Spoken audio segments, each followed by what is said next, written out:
मनुष्य और धन, इन दोनों में संबंध अत्यंत गहरा है। धन वो शक्ति है जिसका उपयोग मनुष्य करता है सांसारिक वस्तुओं को खरीदने के लिए, अपना जीवन यापन करने के लिए, और मनुष्य वो शक्ति है जो धन को महान बना देती है।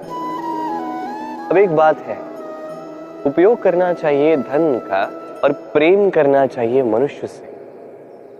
ये बात अधिकतर लोग समझ नहीं पाते। लोग यही सबसे बड़ी भूल कर बैठते हैं। वो प्रेम करते हैं धन से और उपयोग करते हैं मनुष्य का। ये अनुचित है। देखिए, आप किसी सुई से युद्ध नहीं लड़ सकते, ना किसी तलवार से आप वस्त्र सी सकते नहीं। क्या किसके लिए है ये समझना आवश्यक है। आप भी उचित दिशा में कदम उठाइए। प्रेम कीजिए मनुष्य से और उपयोग कीजिए धन का। यदि आप मनुष्य का उपयोग करने लगे तो आपको प्रेम होने लगेगा धन से। ये प्रेम धीरे धीरे परिवर्तित होगा लोभ में और धीरे धीरे ये आपका अंत कर ही देगा। सफलता कौन नहीं चाहता। सफलता को प्राप्त करने का, शिखर पर पहुंचने का अलग ही एक आनंद है। और जीवन में अपने कौन नहीं चाहता। हर एक व्यक्ति चाहता है कि जीवन में मेरे कुछ अपने हों जो सदैव मेरे साथ रहे, क्योंकि अपनों के साथ ही तो सफलता का आनंद सबसे अधिक आता है। परंतु होता क्या है, कई बार सफलता की खोज में उस मार्ग पर चलते चलते हम अपनों से दूर हो जाते हैं, ना चाहकर भी कभी कभी हो जाते हैं। उन्हें समय नहीं दे पाते, कभी कभी भूल जाते हैं कि सफलता का वास्तविक आनंद अपनों के साथ ही है। कि सफल होने के पश्चात जब हम अपनों से मिलते हैं, उनके नेत्रों में हमारे लिए जो भाव है, जो सम्मान है, जो प्रेम है, यही असली पुरस्कार भी है। हम भूल जाते हैं बात और अकेले हो जाते हैं। अधिकतर बार ये होता है। अधिकतर बार लोग जो सफल हैं वो अकेले रह जाते हैं। अब आप क्या चाहते हैं? आप असफल होकर अकेला रहना चाहते हैं या सफल होकर अपनों के साथ आनंद मनाना चाहते हैं? निर्णय आपका है।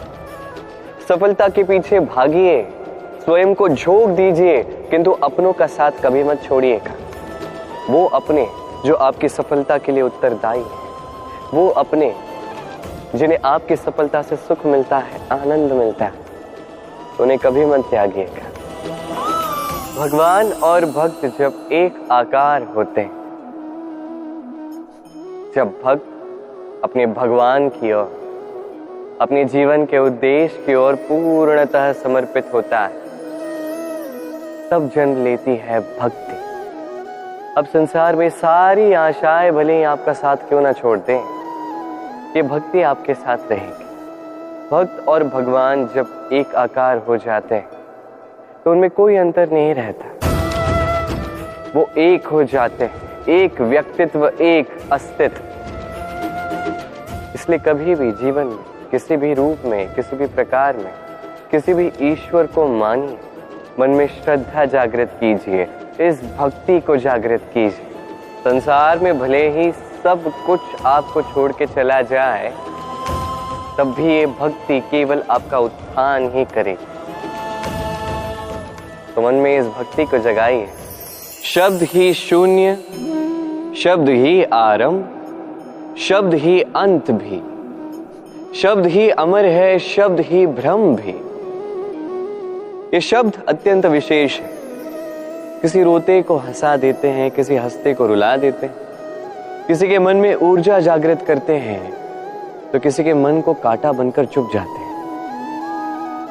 एक अत्यंत महत्वपूर्ण बात है जो समझना अत्यंत आवश्यक है।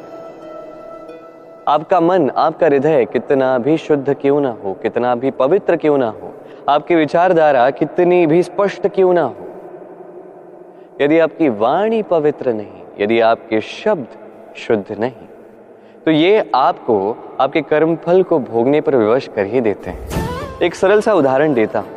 आपके जीवन में कोई ऐसा होगा जो आपको नहीं भाता, जो कदाचित अधर्मी होगा, जो कदाचित नीच बुद्धि वाला होगा, परंतु उसे अपशब्द कह देने से उसमें परिवर्तन तो नहीं आता।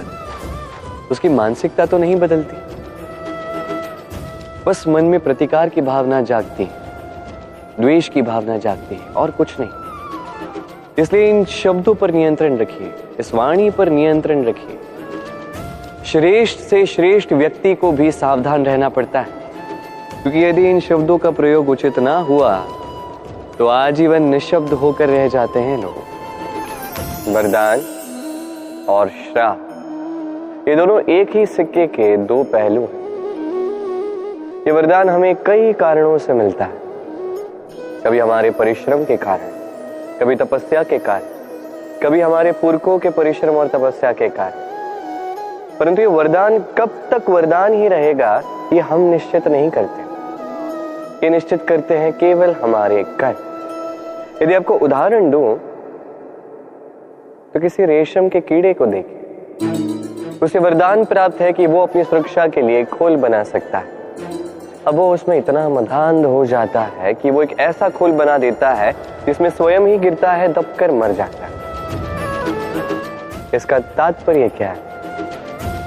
तात्पर्य सरल है। गर्व करना ठीक है, किंतु अहंकार करना बिल्कुल ठीक नहीं। यदि अहंकार मन में प्रवेश कर गया तो इस वरदान को श्राप बनने में समय नहीं लगता। और यदि कर्म श्रेष्ठ रहे तो श्राप भी वरदान बन जाता है। सुख, दुख, मृत्यु, महामारी, ये कभी बता के नहीं आते, न कभी पूछ के आते। और कुछ ऐसा ही होता है द्यूत का ये खेल, एक कारागार की भांति, एक मकड़ी के जाल की भांति। जैसे एक मकड़े का जाल एक कीट को अपनी ओर आने के लिए उकसाता है, अपनी चमक से, अपनी बुनावट से, वैसा ही द्यूत का ये खेल मनुष्य को अपने पास आने के लिए उकसाता है। अंत में जाके मनुष्य फंस जाता है। अंतर बस ये है कि जब कीट इस जाल में फंसता है वो अपने प्राण गंवा देता है। मनुष्य जब द्यूत के इस उकसावे में आता है वो अपना मान, अपना धन, सब कुछ गंवा देता है, अपना विवेक खो बैठता है। और आप अपना विवेक कभी मत खोइएगा। यदि आपके मन में लालच आ जाए, आप लोलुप हो जाओ, यदि आप द्यूत के इस खेल में प्रवेश कर जाओ तो बस स्मरण रखना, लौट कर वापस आना लगभग असंभव है। इस विवेक का साथ कभी नहीं छोड़ना, क्योंकि विनाश के आने का पहला संकेत ही विवेक का जाना। इस उकसावे में मत आए। विजय, विजय प्राप्त करने के लिए मनुष्य क्या कुछ नहीं करता, हर संभव प्रयास करता है। परंतु क्या अपनी विजय प्राप्त करने के लिए कुछ भी दांव पर लगा देना उचित है? कदापि नहीं। अपना खोया हुआ मान, खोई हुई संपत्ति, खोए हुए अधिकार पुनः प्राप्त करने का एक ही मार्ग है, और वो है पुरुषार्थ, जुआ नहीं। जो व्यक्ति स्वयं हरा हुआ है, अपनी जीत को प्राप्त करने के लिए किसी और को दांव पर कैसे लगा सकता है? ये पूर्णतः अनुचित है। कई बार भौतिक धन पाने के लिए, संपदा पाने के लिए हम हमारा वास्तविक धन, हमारे अपने, उन्हें खो जाने के लिए सज्ज हो जाते हैं। ये उचित नहीं है। संकट कितना भी बड़ा क्यों न आए, हमारे अपनों को हमारे साथ ही रखना चाहिए, ना कि अपनी विजय के लिए उन्हें दांव पर लगाना चाहिए। ये भूल किसी ने की है, आप कभी दोहराइए मत। राधे राधे।